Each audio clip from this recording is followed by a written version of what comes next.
بسم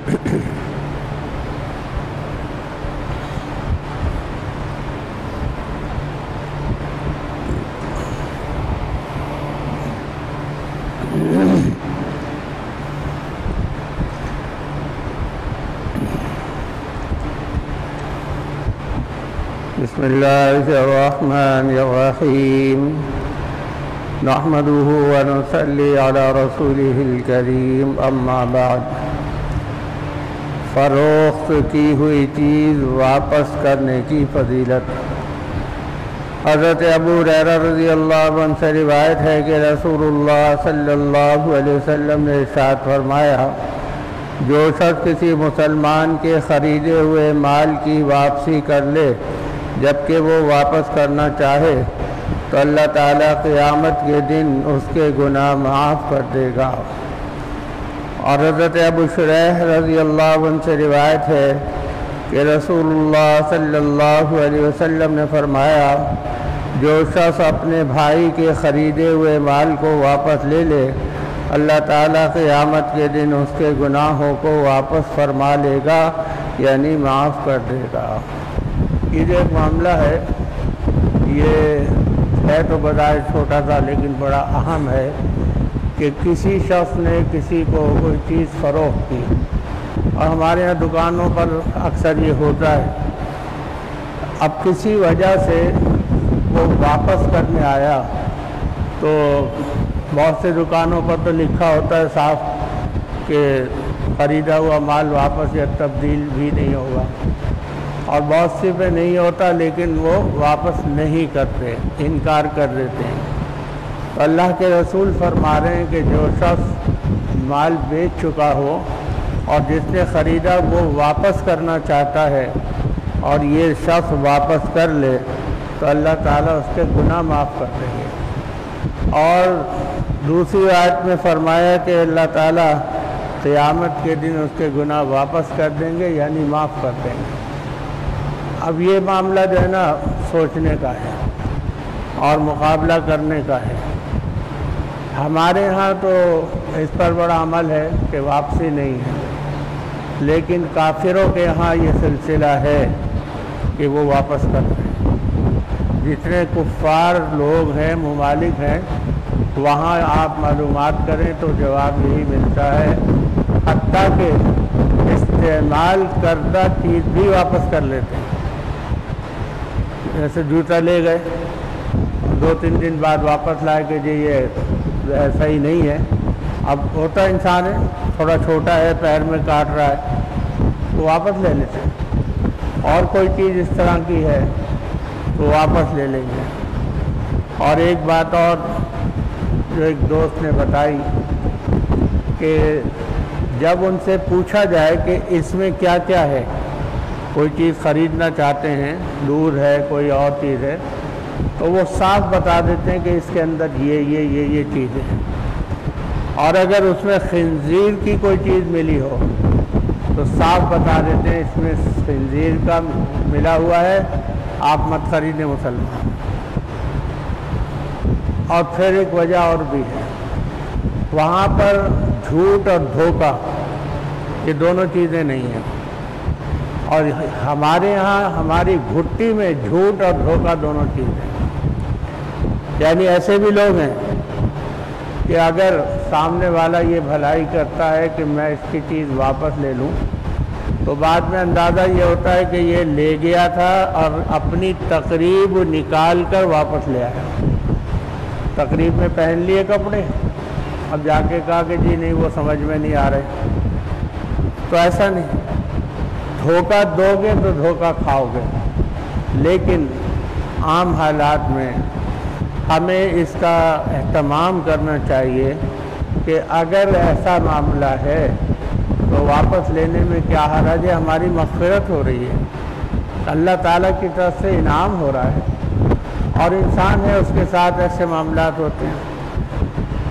اب ایک اور مسئلے کی طرف آ جائیے، یہ تو مسئلہ ہو گیا چھوٹا موٹا، کوئی چیز خریدی بیچ دی واپس دی۔ ایک مسئلہ ہے جو بڑا ہے اور اہم ہے، اور وہ مسئلہ یہ ہے کہ ایک شخص نے کوئی دکان، کوئی مکان، کوئی پلاٹ خرید لیا اور اس کا بیانہ بھی دے دیا۔ بیانہ دینے کے بعد کسی وجہ سے اب وہ نہیں لے پا رہا یا نہیں لے رہا، تو اب وہ یہ کہتا ہے کہ بھائی میری مجبوری ہے، آپ میرا بیانہ واپس کر دیں۔ ہم مسلمانوں نے یہ اصول بنایا ہوا ہے، ہم مسلمانوں، کہ اگر خریدنے والا منع کرے گا تو اس کا بیانہ بیچنے والا کھا جائے گا، اور اگر بیچنے والا منع کرے گا تو دگنا بیانہ واپس کرے گا، جبکہ شرعاً یہ حرام ہے۔ شرعی حکم یہ ہے کہ جس نے چیز خریدی ہے، بیچنے والا اسے مجبور کر سکتا ہے کہ بھائی آپ باقی پیسے دے کے یہ چیز دے لو، لیکن اگر نہیں لے رہا اور واقعی مجبوری ہے تو پوری رقم اسے واپس دینا یہ اس کی ذمہ داری ہے۔ آج نہیں تو کل بھرنی پڑے گی، بھرنے کے بعد دینی پڑے گی۔ لیکن ہم نے اپنی مرضی سے اصول بنا لیے اور جائز ناجائز کو بالائے طاق رکھا اور مطمئن ہو گئے کہ بھئی دیکھو بیٹھے بٹھائے 5 لاکھ روپے آ گئے۔ اس نے انکار کیا، ہمارا کام بن گیا۔ ہمیں سوچنا چاہیے یہ 5 لاکھ کتنے دن کھا لیں گے، کتنے دن کام آ جائیں گے۔ انسان کی مجبوریاں بھی آ جاتی ہیں، حالات بھی پیسے پیدا ہو جاتے ہیں، اور یہ سب کے ساتھ ہے۔ قرآن کہتا ہے تلک الایام نداولها بین الناس، ان دنوں کو ہم لوگوں کے درمیان گھماتے ہیں۔ اب تو خیر یہاں تو کہاں ہے، ابھی بھی گاؤں دیہاتوں میں ایسا ہوتا ہے کہ جو پانی نکالا جاتا ہے تو اس میں ڈول باندھے جاتے ہیں، ایک ڈول نیچے گیا پانی لینے تو ایک اوپر خالی ہے، اور جب وہ بھرنے گیا تو وہ خالی ہے۔ تو یہی ہم لوگوں کے ساتھ بھی کرتے ہیں۔ آج اگر اس کے ساتھ یہ معاملہ ہے تو کل تمہارے ساتھ بھی ہو سکتا ہے، پھر اس وقت کہو گے کاش ایسا نہ کرتا تو اچھا تھا، لیکن اب کیا ہوتا ہے، اب تو جو ہونا تھا ہو چکا۔ تو اس بات کو سامنے رکھیں اور اللہ تعالیٰ کا خوف پیدا کریں، اور یہ جو ہمارے بنائے ہوئے اصول ہیں نا، انہیں مت دیکھیں، شریعت کو دیکھیں۔ شریعت کیا کہہ رہی ہے؟ شریعت کا جو حکم ہے ہمیں وہ پورا کرنا ہے۔ ابھی اس بات پہ غور کیا، اصل میں قرآن تو پڑھتے بھی نہیں نا، ترجمہ تفسیر تو خیر دور کی بات ہے۔ قرآن کریم کے اندر مختلف چیزیں ذکر ہیں، ان میں ایک چیز یہ ہے عسیٰ ان تکرہوا شیئا وہو خیر لکم، ہو سکتا ہے جسے تم برا سمجھ رہے وہ تمہارے لیے بہتر ہو، اور وعسیٰ ان تحبوا خیرا وہو شر لکم، جسے تم اچھا سمجھ رہے ہو تمہارے لیے برا ہو سکتا ہے نا۔ ہم تو یہ سمجھ رہے ہیں کہ نہیں، کچھ بھی ہو یہی ہونا چاہیے، اگر اللہ تعالیٰ جانتے ہیں کہ یہ سودا ختم ہو جائے گا اور جو نیا سودا ہوگا تو تمہیں اس میں ہم اتنا فائدہ دے دیں گے، تمہیں پیسہ بڑھ کر مل جائے گا۔ تو یہ تو اللہ تعالیٰ کو پتہ ہے نا، لیکن ہم یہ کہ نہیں، بس کھا جاؤ پی جاؤ ہضم کر جاؤ، اللہ اللہ خیر صلی اللہ۔ تو اس لیے اس بات کا دھیان رکھیں کہ جو شریعت کا حکم ہے ہمیں اس پہ عمل کرنا ہے۔ شریعت اگر کہتی ہے کہ یہ حق ہے تمہارا تو ضرور رکھو، اور اگر شریعت کہتی ہے نہیں تو اپنے پاس سے نکال دو، تو اس میں برکت نہیں ہے۔ تو اس لیے اللہ کے رسول نے یہ تعلیم دی۔ بہرحال اچھے برے ہمیشہ رہیں گے۔ میں نے ایسی بھی دکانیں دیکھی جن پہ باقاعدہ لکھا ہوا ہے کہ خریدا ہوا مال واپس اور تبدیل ہو سکتا ہے، اور میں نے کرتے ہوئے بھی دیکھا کہ کوئی لایا کہ بھئی میں لے گیا تھا، ٹھیک ہے لے لو، چاہیے تو لے جاؤ نہیں تو پیسے لے جاؤ، تو اللہ تعالیٰ برکت بھی دیتے۔ تو اس لیے ہمیں اس حدیث پر عمل کرنا چاہیے کہ اگر کوئی معاملہ ہو، اور جیسا میں نے کہا خاص طور پر یہ گھر کا، پلاٹ کا، فلیٹ کا، گاڑیوں کا، اور اس طرح کے بڑے بڑے جو سودے ہوتے ہیں، تو اس میں ہمیں اللہ تعالیٰ کا خوف سامنے رکھنا چاہیے۔ اور یہ سب دھن دولت کچھ بھی نہیں، نہ ہم اس سے کچھ حاصل کر سکتے ہیں اور نہ یہ ہمارے ساتھ جا سکتے ہیں۔ ہاں حساب تو ہوگا لیکن فائدہ کچھ نہیں ہوگا۔ تو اس لیے فرمایا کہ دیکھو اس بات کا خیال رکھو۔ آگے فرماتے ہیں کہ جھکتا تولنا۔ حضرت سوید بن قیس رضی اللہ عنہ فرماتے ہیں کہ آپ ہمارے پاس تشریف لائے، پاجامے کا بھاؤ کیا، ہم نے آپ کے ہاتھ اسے فروخت کر دیا۔ پھر ایک شخص جو اجرت سے وزن کر رہا تھا، آپ نے اس سے فرمایا پورا اور جھکتا تولو۔ ہمیں یہ تعلیم دی گئی کہ جب تم کوئی چیز فروخت کرو تو زیادہ دو، کم مت دو۔ اگر تولنے والا سامان ہے تو جھکتا ہوا دو، ناپنے والا ہے تو بڑھا کر دو۔ لیکن ہمارے یہاں کیا ہے، جو میں نے بات کہی کہ ہماری گھٹی میں یہ ساری چیزیں ڈالی گئیں، کہتے کلو پر ہیں دیتے سیر میں، کہتے میٹر میں ہے دیتے گز میں ہے، اور پھر کہتے پتہ نہیں، سمجھ میں نہیں آتا، پریشانیاں دور نہیں ہوتی۔ کیسے دور ہوں گے؟ جب تم صبح سے شام تک لوگوں کے حقوق مانو گے تو کامیاب کیسے ہو؟ ہمیں یہ تعلیم دی جھکتا ہوا، کوئی فرق نہیں پڑے گا۔ اگر مثال کے طور پر کلو میں 17 چھٹانک ہے اور 17 کی جگہ 17.5 بھی چلا گیا تو کوئی نقصان نہیں، کیونکہ برکت دینے والا وہ ہے، ہمارے پاس نہیں ہے کہ یہ 2.5 من کی بوری ہے تو یہ 3 من کی ہو جائے گی۔ اصل ہے برکت، اور برکت اللہ تعالیٰ کی طرف سے ملتی ہے۔ اور جو لوگ دھوکہ کرتے ہیں تو ان کا انجام بھی ایسے ہی ہوتا ہے۔ ایک واقعہ میں نے شاید پہلے بھی سنایا بارہا، ایک شخص مرنے لگا، اسے کلمے کی تلقین کرنے لگے۔ جب کلمے کی تلقین کرے تو خاموش ہو جائے اور ویسے باتیں کرے۔ کسی نے پوچھا کہ بھئی کیا بات ہے؟ ہم کلمے کی تلقین کرتے ہیں تو خاموش ہو جاتا ہے۔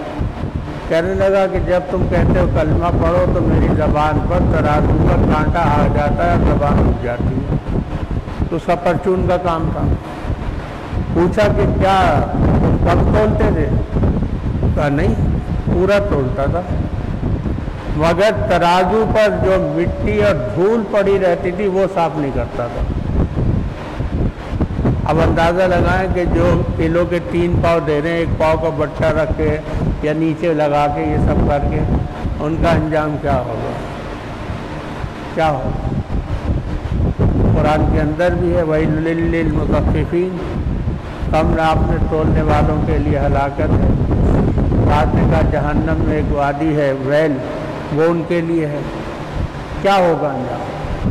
تو اس لیے حکم دیا کہ جھکتا ہوا تولو، زیادہ اپنے پاس سے دے دو، اپنے پاس مت رکھو۔ اور اس میں ساری چیزیں شامل ہیں، یہ کاروباری معاملات میں بھی اور دیگر لین دین میں بھی، جہاں دینا دلانا ہے ہماری طرف سے کمی نہ ہو۔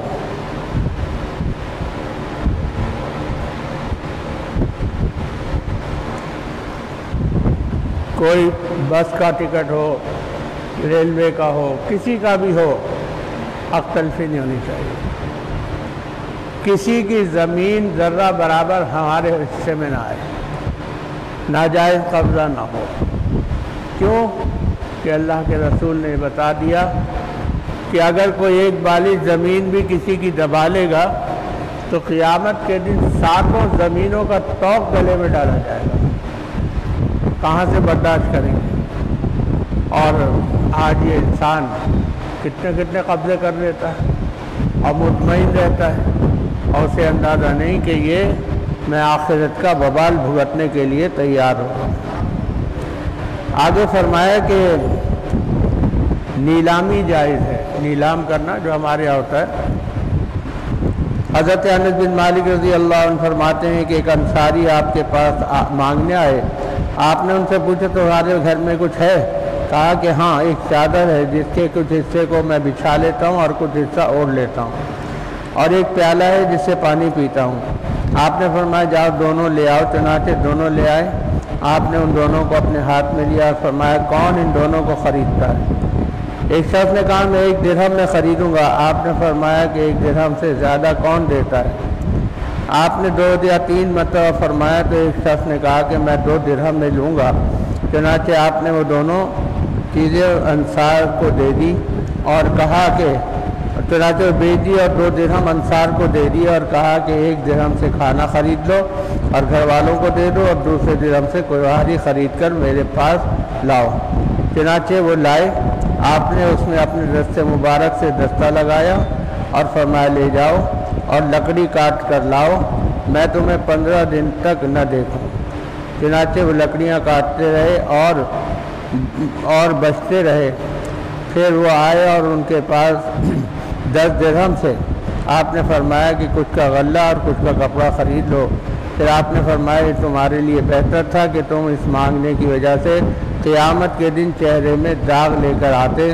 مانگنا صرف اسی کے لیے جائز ہے جو سخت فاقے میں ہو یا سخت قرضے میں ہو یا خون بہا میں پھنسا ہو، یعنی کسی چیز کا نیلام کرنا جائز ہے، مگر جو طریقہ ہمارے ہاں یہ جائز نہیں۔ نیلام کا مقصد یہ ہے کہ جیسے آپ نے آواز دی کہ بھئی یہ چیزیں کون خرید رہا ہے، کتنے میں لے رہا ہے، بات ختم ہو گئی۔ ایک صاحب نے کہا 1 درہم، ایک نے کہا 2 درہم۔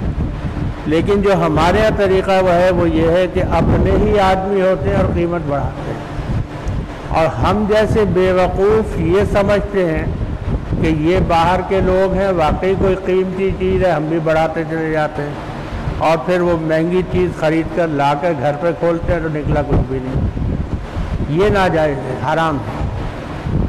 جو شخص خریدار اصلی ہے وہ جو قیمت لگائے وہ ہے، لیکن آج یہ کام اسی طرح چل رہا ہے کہ اپنے بروکر چھوڑے ہوئے ہیں اور وہ اس کام کو کرتے ہیں، اور پھر نتیجہ یہ ہے کہ خود بھی حرام کھاتے ہیں اور دوسروں کو بھی کھلاتے ہیں۔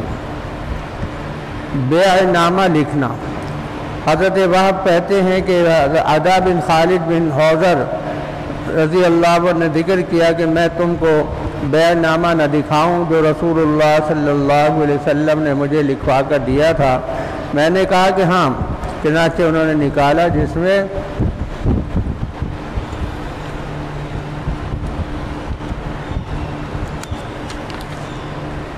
لکھا تھا یہ وہ ہے جسے عدا بن خالد نے خدا کے رسول محمد رسول اللہ صلی اللہ علیہ وسلم سے خریدا ہے۔ بیع نامہ جسے آج کل ہمارے رسید بھی بنتی ہے، یہ بھی بیع نامہ کا علاقہ ہے، لیکن ایک نصیحت کر رہا ہوں میں، ماننا نہ ماننا تو آپ لوگوں کا کام ہے۔ جب بھی کوئی لین دین کریں، کوئی بھی لین دین کریں، خصوصاً زمین کا، مکان کا، دکان کا، کسی سامان کا، کوئی بھی جو لین دین کریں اس کو باقاعدہ تحریر کریں، باقاعدہ سائن کریں، گواہ بنائیں، اور اگر وہ لین دین بڑا ہے تو اسٹامپ پیپر پہ کریں۔ ہمارے یہاں کیا ہوتا ہے، آپس میں جان پہچان تعلقات اس پہ لاکھوں روپے دے دیتے ہیں۔ اب اگر اس کا دل پلٹ گیا تو وہ کہتا ہے کہ جی آپ کا کوئی ثبوت ہے؟ ثبوت تو نہیں ہے، پھر کیوں مانگنے آئے بھائی؟ ہم نے دیے تمہیں، 50 آدمی کھڑے ہو جائیں گے میں نے دیے، تو ثبوت لاؤ تم تو لے جاؤ۔ اب یہ کہتے ہیں جی ثبوت تو کوئی نہیں، نتیجہ یہ ہوتا ہے کہ پھر وہ پیسہ گیا۔ اور یہ حکم قرآن کریم کے اندر بھی ہے، سورہ بقرہ کا آخر سے جو پہلا رکوع ہے نا، وہ پورا اسی کے اوپر ہے، یا ایھا الذین آمنوا اذا تداینتم بدین، پورا رکوع اس پر ہے کہ جب معاملات ہوں تو لکھو، گواہ بناؤ، تاکہ کل کو پریشانی نہ ہو۔ موت زندگی کا پتہ نہیں، انسان کا پتہ نہیں، لیکن ہمارے یہاں ایسا ہی ہوتا ہے۔ اور ایک اور نصیحت عرض کر رہا ہوں، بڑے سے بڑے ادارے میں چلے جائیں، بڑی سے بڑی کمپنی ہو، بڑے سے بڑا آدمی ہو، بڑے سے بڑا اللہ والا ہو، میرے جملے پہ غور کیجیے گا، بڑے سے بڑا اللہ والا ہو، مولوی ہو، عالم ہو، مفتی ہو، اس سے جب معاملہ کریں تو وہ جو تحریر جس پر وہ سائن کرائے جب تک پوری نہ پڑھ لیں اس پہ سائن نہ کریں. اگر ایسی زبان میں ہے کہ جو ہم نہیں سمجھ پاتے تو اسے کہیں کہ اس کی فوٹو کاپی کرا دو، ہم اسے پڑھ کے سمجھ کے پھر سائن کریں. اور اگر انگریزی میں اور نہیں آتی تو کوئی شرم کی بات نہیں، کوئی انگریزی نہ آنا شرم کی بات نہیں. شرم کی بات یہ ہے کہ عربی نہیں آتی، جو اللہ کی زبان، نبی کی زبان، جنت کی زبان، قرآن کی زبان وہ نہیں آتی تو شرماتے نہیں. انگریزی نہ آئے تو شرماتی. اس سے کہ فوٹو کاپی دے دو.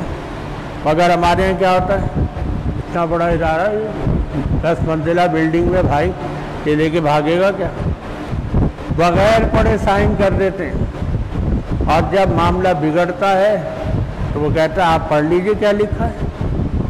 اب جب پڑھتے ہیں تو سر پکڑ کے بیٹھ جاتے ہیں. تو سب کچھ اس نے اپنے حق میں لکھا ہے اور ہم نے سائن بھی کیے ہیں اور تاریخ بھی ڈالی ہے. اب لوگ کیا کریں. ابھی چند سال پیشتر ایک واقعہ پیش آیا. حج پہ جانے کے سلسلے میں ساتھ تھے، انہیں جانا تھا اور گھر کے افراد تھے. کسی نے کہا وہ سب جا رہا ہے، لے جا رہا ہے، اس کے پاس جگہ ہے، یوں کر کر آ کے چلے گئے. جا کے دفتر میں بیٹھے، ساری بات ہوئی، سب ریٹ طے ہوئے. اس نے کہا جی اتنے پیسے دے دیجئے، پاسپورٹ دے دیجئے اور ان پیپروں پہ سائن کر دیجئے. وہ ٹھگا ٹک آدمی پاگل ہوا ہوتا ہے نا سائن کرنے میں. تو بات آئی گئی ہوگی. اس کے بعد حج کا سیزن قریب آ گیا. حاجی حج پہ جانے شروع ہو گئے. وہاں سے کوئی سوال جواب نہیں. جہاں آنا جانا کیا وہ چند دفعہ ملا اور اس کے بعد وہ آئے. مختصر یہ کہ بھاگ دوڑ کی. حج آ گیا، حج ہو گیا، سب کچھ ہو گیا، ان کا کچھ نہیں. اور وہ ایک نہیں تھے، بہت سارے لوگ تھے. اب جب اس شخص کو پکڑا ہے تو FIA والوں نے کہا کہ یہ کیا کیا؟ کہنے میں نے کچھ بھی نہیں کیا. دفتر میں بلایا اور کہا آپ یہ پڑھ لیجئے. تو وہ جو 5-4 صفحے تھے جب وہ انگریزی میں پڑھے تو FIR والے جو تھے FIA والے ان سے کہہ رہے ہیں کہ اس میں تو کچھ لکھا ہے کے مطابق صحیح ہے یہ. اور اس میں اس نے یہاں تک لکھا تھا کہ اگر میں آپ کو حج پہ نہ لے جا سکوں تو 4 مہینے تک آپ FIR بھی نہیں کٹوا سکتے. ہم نے کہا جی بسم اللہ، ہم لکھ رہے ہیں. ہاں. تو اس نے کہا کہ اب پھر مقدمہ کس بات کا؟ مختصر یہ کہ وہ تو نصیب تھا کہ پاسپورٹ تو مل گئے لیکن وہ لاکھوں روپے بھی مل گئے. تو یہ جو ہمارے ہیں نا سائن کرنے کا، فٹافٹ سائن کر دو. کریں ضرور، گواہوں میں کریں، کہیں بھی کریں، پہلے پڑھ لیں ہے کیا چیز. یہ تو نہیں کل کو لٹک جائے اور پتہ یہ چلا کہ ہم نے تو سائن کر دیے، بعد میں جج نے بلایا جب پیشی ہوئی، کہا جی وہ آپ نے سائن کیے تھے نا؟ جی ہاں میں نے کیے تھے. آپ نے اس کی ضمانت لی تھی، وہ بھاگ گیا، اب یا تو اس کو لے آؤ یا پھر آپ چلے جاؤ. یہ کیا بات ہوئی؟ میں نے اس لیے تھوڑی کیے تھے سائن. نہ کیے تھے نہیں کیے تھے، آپ کے سائن ہیں اس پہ اور اس پہ لکھا ہوا ہے کہ یہ میری ذمہ داری میں ہے، یہ نہیں بھاگے گا. بھاگے گا میں ذمہ دار ہوں. اب یا تو اس کو لے آؤ اور یا پھر تم جاؤ مہمان خانے میں. اب یہ کیا ہو؟ تو اس لیے ہمیں حکم دیا کہ دیکھو لکھو.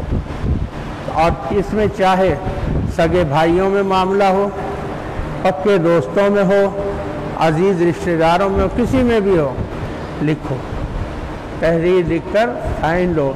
اور آخری بات یہ کہ جب قرآن نے لین دین کے معاملات کو لکھنے کا حکم دیا تو جب کبھی بھی ایسا معاملہ پیش آئے کہ کسی بھی فرد کو، چاہے وہ گھر کے افراد ہوں، بہن بھائی، ماں باپ، اولاد، کوئی بھی ہو، جب مال دیا جائے، جیسے باپ مر گیا میراث کا مال ہے تو بالکل دینا چاہیے، ان کا حق ہے، مگر سب کے اسٹامپ پیپر بنواؤ، ساتھ میں رسید بناؤ، رسیدی ٹکٹ لگاؤ اور ان پر سائن لو، گواہوں کے سائن لو اور وہ رقم ان کو دے کر وہ سامان اپنے پاس رکھو، تاکہ کل کلا کو پھر کھڑے نہ ہوں کہ جی ابا کو ہمارے 10 سال ہو گئے، تم نے تو ہمیں پیسہ ہی نہیں دیا. اب وہ لوگ کیا کرتے ہیں، نہیں تو بہن ہے، جان قربان کرتی ہے بچپن سے مجھ پہ، وہ پھر بعد میں مال بھی قربان کر دیتی ہے، پھر رجل عدالت کے چکر کاٹ رہے ہیں۔ ثبوت ان کے پاس کچھ بھی نہیں ہے، کہ اس لیے کہ لکھا ہی نہیں کچھ، اور اگر اپنے ہاتھ سے لکھا تو غلطی، تو انہوں نے اپنے ہاتھ سے لکھا ہے، ہمارے کوئی سائن، کوئی وصولی، کوئی رسید، کوئی چیز ہے؟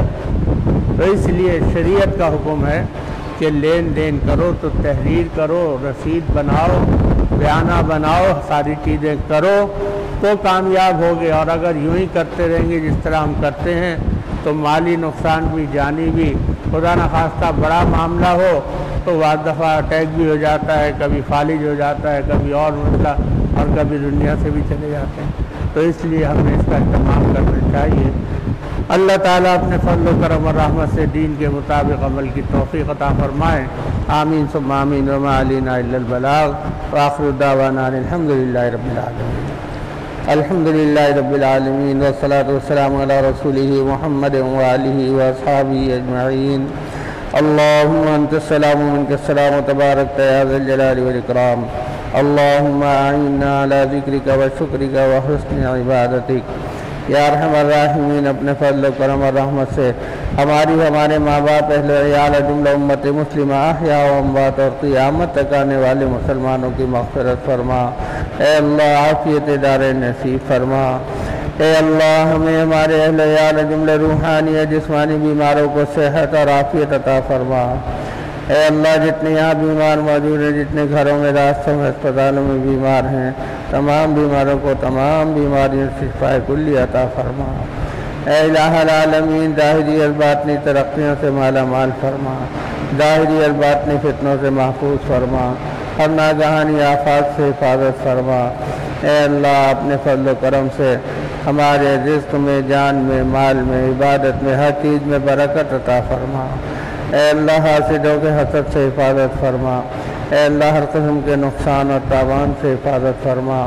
اے اللہ دونوں جہان کی عافیت کاملہ نصیب فرما۔ اے اللہ ہم سے جس نے جب بھی جہاں بھی دعاؤں کے لیے کہا یا کہنا چاہتے تھے نہیں کہہ پائے، اللہ اپنی رحمت سے ہماری ان کی سب کی جائز حاجات کو پورا فرما۔ اے اللہ تمام حاضرین اور سامعین کو ان کے مقاصد حسنہ میں کامیابی عطا فرما۔ اے اللہ اپنے فضل و کرم سے ہماری دعاؤں کو اور آمین کو اور اپنے دربار کی حاضری کو قبول فرما۔ وصلی اللہ تعالی علی خیر خلقہ محمد وآلہ واصحابہ اجمعین، آمین برحمتک یا ارحم الراحمین۔